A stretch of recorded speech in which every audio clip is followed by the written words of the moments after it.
In this video, we're going to be taking a look at a shimmering ink by Diamine Blue Pearl.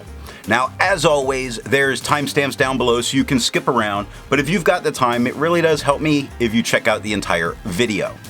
Also, down in the description, you're going to find a link to the blue ink playlist, so if you want to see more blues, you can find that there. I'm an ink guy, and let's get into the first writing sample done on 90 GSM Clairfontaine. We have no bleeding, no ghosting. Now, as has been the case, I have to hold this at an angle, and we're going to talk about its performance in general, and that's because it turns silver with too much direct light. In general, we have no feather spread, halo sheen. It does actually show little bits of shading through the extra fine where you see the quick at the angle goes darker to lighter to darker. Brown goes darker to lighter, but really the shimmer takes over. The extra fine took 11 seconds to dry and the medium took 19. The scrubby's showing us that we wouldn't really expect much color variation, but when the shimmer doesn't hide it, the extra fine does have some. And the smear test shows that you could recover if you smeared while you were writing. To have a range of experience with this ink, all of the writing samples are done with a Jinhao 159 with a 1.1 stub, a Jinhao X450 with a medium, and a Jinhao X750 with an extra fine. Then a Levenger True Writer with a broad nib was inked up, used for a day, and used to take the notes for this video. The next writing sample is done on 52 GSM Tomoe River. We have no bleeding, but some minor ghosting. Still holding at that angle so we can read it. Our general performance is no feather spread, halo sheen. There is no shading that shows through even when we kind of get the shimmer that would hide it out of the way. The extra fine took 17 seconds to dry, which on this paper is not too bad. The medium took 40 seconds to dry, which might feel like an eternity if you're waiting to turn the paper. The scrubbies for both show us that we're not going to get color variation. We don't, and the smear test, there's no recovering it if you smear while you're writing. I agree with Vita. There's a lot to learn by doing multiple chromatographies. The one on the left is done the way it's supposed to be done. A line of ink is put down, and then it's put in the water for 10 to 15 seconds.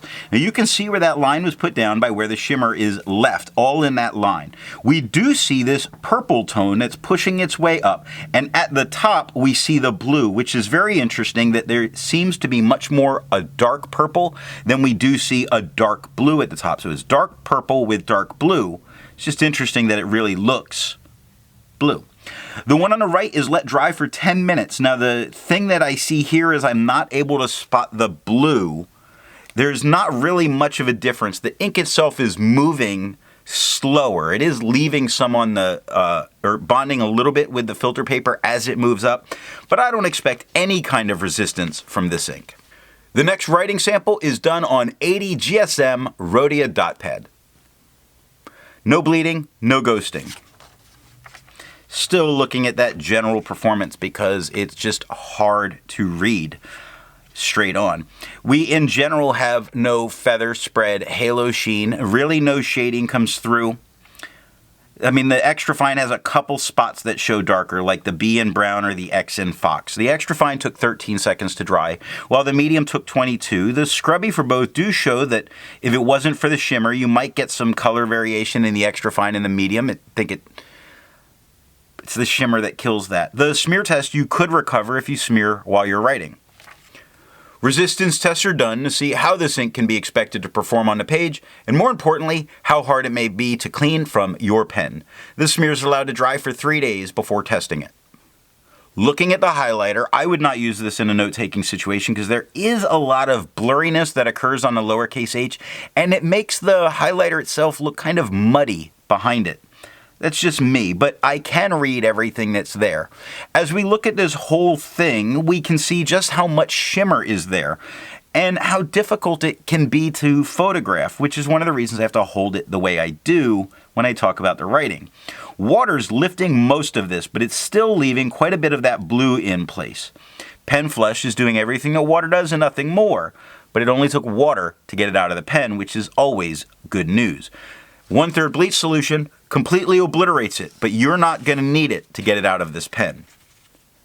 The next writing sample is done on original Crown Mill paper.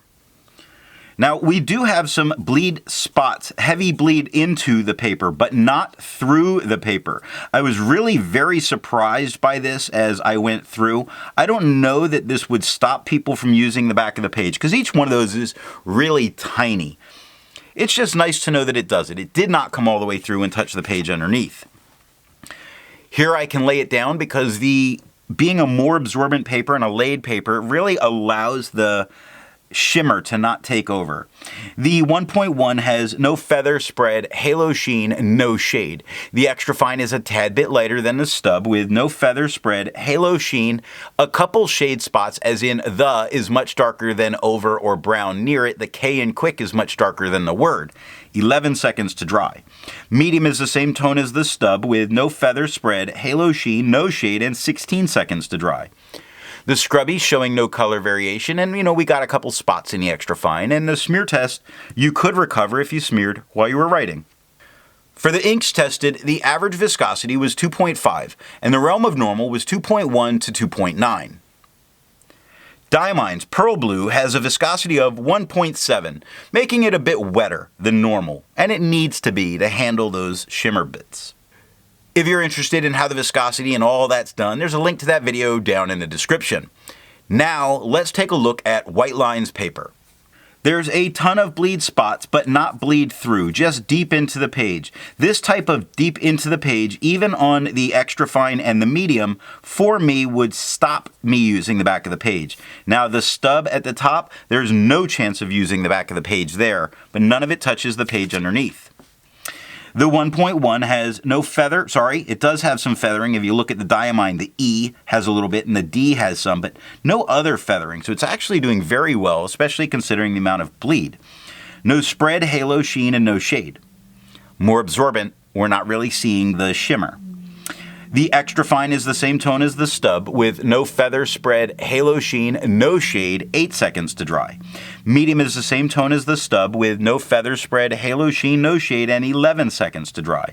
Now the scrubby for both show us no color variation because we're not going to get it. It's more a function of the paper than the ink. The smear test says you could recover if you smeared while you were writing. For the inks tested, the average dry time was 17 seconds, with the realm of normal being from 13 to 21 seconds. Diamine's Pearl Blue has an average dry time of 20 seconds, making it normal. The last writing sample is done on Franklin Christoph paper. No bleeding, no ghosting. You're going to see I do try to use some of these more absorbent papers just to be able to see the ink without just seeing the shimmer. And like we see some shimmer, look at the scrubby there. You see some shimmer does wind up down, but for the most part, the more absorbent paper is going to kill off the shimmer that you'll see. The 1.1 has no feather spread, halo sheen, and no shade. The extra fine is lighter than the stub with no feather spread, halo sheen, no shade, and 9 seconds to dry. Medium is darker than the extra fine, not as dark as the stub, with no feather spread, halo sheen, no shade, and 13 seconds to dry. Now the scrubby for both are showing no color variation, and we're not getting it. In the smear test, you could recover if you smeared while you were writing. Instead of finding inks that look like Diamine's Blue Pearl, I'd prefer to find an ink that complements its color on the page. Being blue and being shimmer, I decided to go with a nice pink ink by Tag in their Kayo no Oto line, the Imayou Iro. Now if you'd prefer a different complement color, then down in the description are links to those playlists. So what do I think of Diamine's Blue Pearl? I like that the base color is a dark blue. The dark blue forces its way to be seen through a bunch of this shimmer. The shimmer does hide the sheen this ink can provide, and it's a real shame. So what nib and pen will give the best writing experience with this ink? A super dry extra fine is without a doubt the only way to go. No, it has to be broad and wet or super wet and medium. You need a high ink flow to handle this much shimmer. If you use that dry extra fine, you're gonna clog real fast. I hope you got something out of this video, and in the next video, we're gonna take a look at KWZ's Red No. 1.